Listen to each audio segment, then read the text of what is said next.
So early game inside Bee Swarm is probably one of the best parts, but also one of the most crucial and important parts of the game. And obviously everything might feel super simple, but there is some things people accidentally will do that will absolutely ruin your progression. So I've seen so many people that are early game. Obviously I am more mid game, especially with my, recent experiences with the new game and mechanics in regards to newer updates. And I've seen a lot of people do things very wrong that set them back tremendously. So obviously today's video, I'm going to be breaking down everything you should be doing right now to progress not only correctly, but the best way possible. So obviously, it's pretty simple. Whenever you start to see, now if you are wanting to enter into my giveaway, I'm giving away every single one of these vouchers. Not only will you get the convert speed and the bee gather vouch, you will also get the buddy, cub, and the bear bee vouch.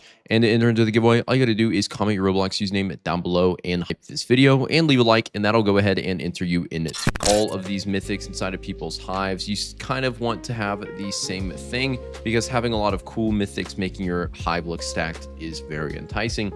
But let's be honest, you are in early game and this is a very unlikely situation. And on top of that, it's also not only unlikely, but it's also very, very difficult to get. So one common mistake I see a lot of people doing is they definitely overshoot the progression that they try to get. And what I mean by this is the game's progression is very complicated, in as you don't really realize how hard it is to progress until you try progressing. So obviously a common mistake I have seen sadly multiple times is people try to get their first mythic egg from this ticket shop. And yes, you can do that, but paying 2,500 tickets, like, this is an absolute ripoff for a mythic egg, considering there are so many other ways you can get a mythic egg or mythic bees in general, and you don't even have to either buy them, use royal jelly, or anything like that. Obviously, a very common thing some people are going to try to do is come over and grind the Mondo chicken. This is not really the strat, honestly. The drop rate is very, very rare. And not only is it rare, but you're running a very high risk running around that, since it is higher level, that not only will that kill you, but, you might die to other things and you just won't, even kill it in the first place. And you're just going to end up wasting all this time. Now, the most reliable early game method is obviously outside of farming. It's going to be not only this, but I would honestly recommend using royal jellies for the most part and just cycling. But your main priority should be getting as many bees as possible. It isn't going to be really anything except that.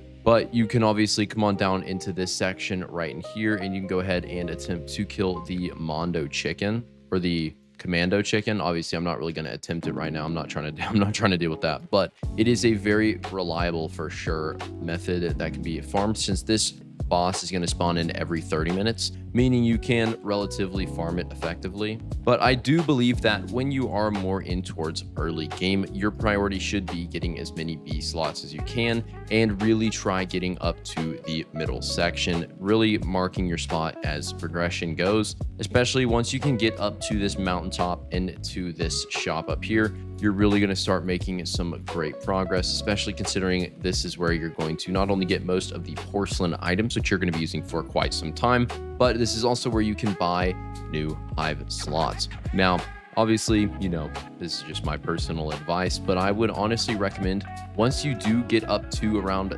the shop up here, obviously, there are insanely valuable early game things you can get. But one of the main ways you can get a ton of loot early game, and this is very, very necessary, is if you do go into public servers for a while or join the main server. You can join my own Discord server. You can come on over to this section. So if you do have enough mythics, you can actually activate a meteor shower, and inside of the meteor shower that you can activate just right here, you actually can get a ton of resources. Obviously you need, I believe, 3 different mythic bees, and you can activate the event. But not only this, but it also gives you stupid amounts of rewards, and I would definitely recommend doing this. But one of the main things you should do is save your rake specifically, or your money, for specifically 2 things. Honey is going to be very crucial earlier game, because once you get towards mid game and late game, you're going to be using a lot of crafting resources. So our first priority is going to be getting as much honey as possible.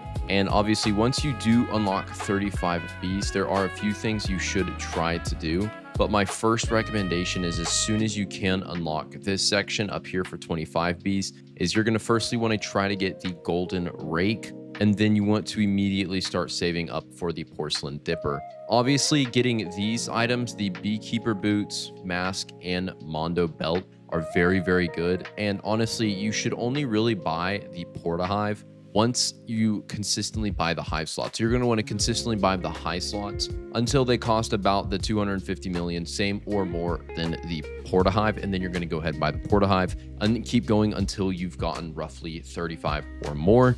Obviously, I would also recommend the glider. Main reason for this is most macros, especially I know the revolution macro that is very, very good, is it really only works if you do have this glider because of the way the pathing is designed. But, you know, that is pretty simple, and, you know, you can go ahead and use that.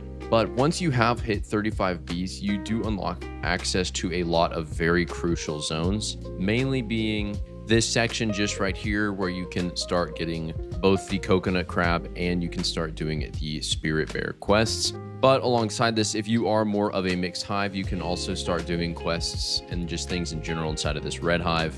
And you also unlock access to the wind shrine, which is going to be very, very helpful, especially once you start getting around with boosting to farm money. But obviously you'll have the coconut crab section. Now, obviously, if you're wondering if you are still early game or mid game, a lot of people say mid game is once you unlock an SSS, then, you know, that's when you're mid game. I personally believe mid game is started at around once you get SSS and can consistently make like hundreds of billions of honey. Up until that point, you don't really get a good grasp for the game mechanics and just in general the way your play style and how you like playing the game. And to be quite honest, I believe honestly I'm just now getting into mid game, especially since I've started getting better hives and in general items. Once you do start to get towards this section though, this is when picking your hive is very, very important. But as far as upfront progression does indeed go, you're going to want to firstly try to grind everything inside of this shop just right here. Once you have gotten in this shop, you're going to want to pretty much buy every single thing you can, especially these 3 items. And then after you've done this, you're going to want to then move towards getting 10 bees so you can come into this shop just in here. And in here, you're going to firstly want to buy the mega jug, then the compressor, and just skip straight on over to the porta hive. And do not buy this parachute. It is a waste of money in Loki. It is horrible. But you're going to firstly get the super scooper or the pulsar, depending on how much you get, especially if you're macroing.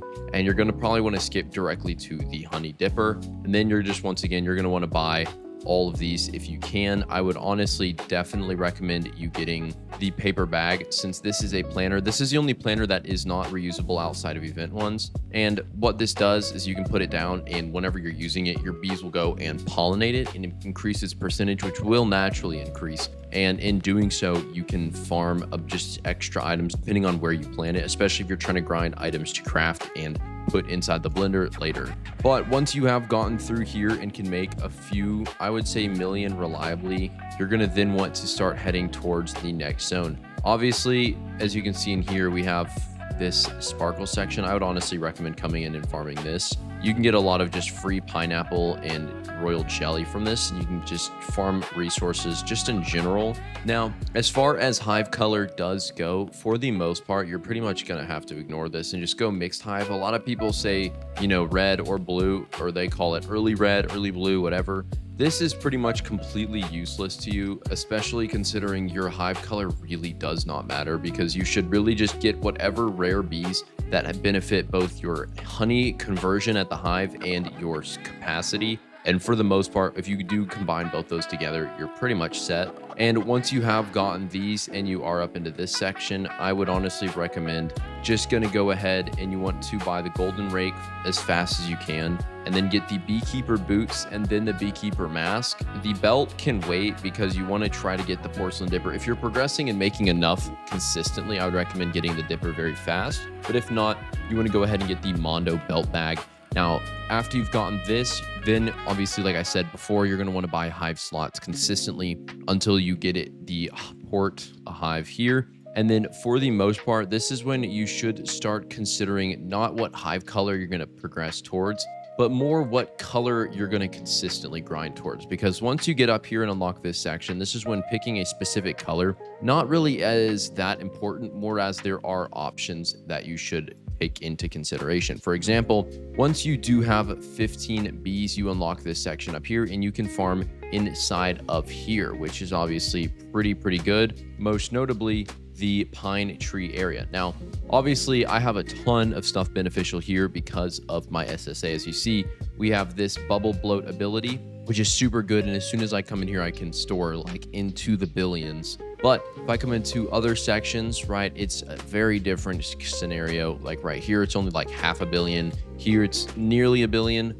Obviously, it is still very good, but this is just one thing you definitely should take into consideration. Now, the next thing is going to be when you are farming, though, one very important thing is when you pollinate plants, you need to be consistently pollinating plants. So as you can see, when you are grinding, there's usually going to be 3-star ones when you're farming. You want to make sure you're consistently getting them pollinated, and there are numerous ways you can do this, most notably being with bees that have pollination abilities. But as you can see, once they are pollinated, they're going to start turning into these bigger forms that look kind of like one singular one, and the best one being, if I could find one with a star. These are going to be the ones that gain you more honey. So obviously, if you are pollinating very consistently, you're going to be pollinating most of these flowers in general, meaning most of the pollen is very rapidly going to be filling into your backpack, because whenever you collect a flower, say a flower has 100 health and you deal 100, you're going to be getting more pollen in your bag for that honey and flower you're collecting. Now, there are obviously numerous things you can do as far as progression goes, and honestly, you don't really need to listen to too much. When as far as early game progression goes, you really just want to play the game and pretty much just buy as much as you can. You just want to buy into all of the items possible, especially in the shops. Once you get to the second shop in the game, you really just want to buy as much items as you can. If it has what looks like better stats, you want to go ahead and buy it. Obviously, when you get to the blue hive, is my personal recommendation is you want to buy not only the bubble mask, which is going to be one of the first items with a passive ability, but you're going to want to buy that and the bubble wand. These are both going to be very beneficial items for early game progression. But outside of this, for the most part, that's pretty much it for this video. Once again, if this helped you out, make sure to go ahead and leave a like, and I will see you on the next one.